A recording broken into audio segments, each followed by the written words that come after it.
Dead on arrival sa ospital ang isang model content creator na natagpo ang walang malay sa loob ng bahay ng kanyang ex-boyfriend. Ayon sa mga pulis, walang senyales ng pananakit. Di naman inaalis ang posibilidad na may kaugnayan nito sa droga. May report si Oscar Oida. Wala na umunong malay ng matagpuan ang freelance model at content creator na si Gina Lima sa bahay ng kanyang ex-boyfriend sa Quezon City. Mismo ang kanyang ex ang naghatid sa kanya sa ospital. So noong November 15, nag-inom tong dalawa, yung biktima at yung ex-boyfriend niya sa kondo ng babae.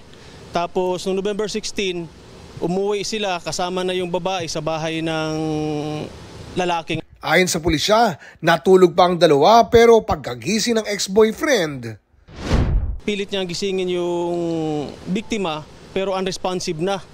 So tinawag ni ex-boyfriend yung tatay niya at sinugod agad nila sa Quezon City General Hospital. Dead on arrival si Lima. Sa initial report, cardiorespiratory distress ang sinasabing sanhi ng kanyang pagkamatay. Kanina, dumating sa tanggapan ng SIDO sa QCPD ang mga kapatid ng model content creator, pati na ang ama ng kanyang ex-boyfriend. Tumanggi sila magbigay ng pahayag, pero ayon sa salaysay ng mga kapatid ni Lima, tinanong natin kung mayroon bang pagbabanta o nagsusumbong ba yung biktima na sinasaktan. So far, wala pa namang binabanggit yung dalawang kapatid.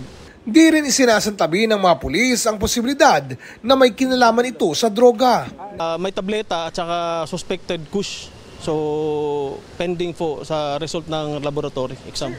Hinihintay pa ng SIDO ang autopsy results. Kamakailan, mabilis na kumalat sa social media ang anggulong binugbog ng ex-boyfriend ang biktima. Initial findings, walang commotion na nangyari doon. Organize yung kwarto. Ang mga sugat naman sa mukha ng ex-boyfriend, galing daw sa pambubugbog ng mga kaibigan ng biktima nang magpang-abot sila sa ospital. Kumpiyansa naman ang ama ng dating nobyo ng biktima na mapapatunayan nilang walang sala ang kanyang anak. Oscar Oida, nagbabalita para sa GMA Integrated News.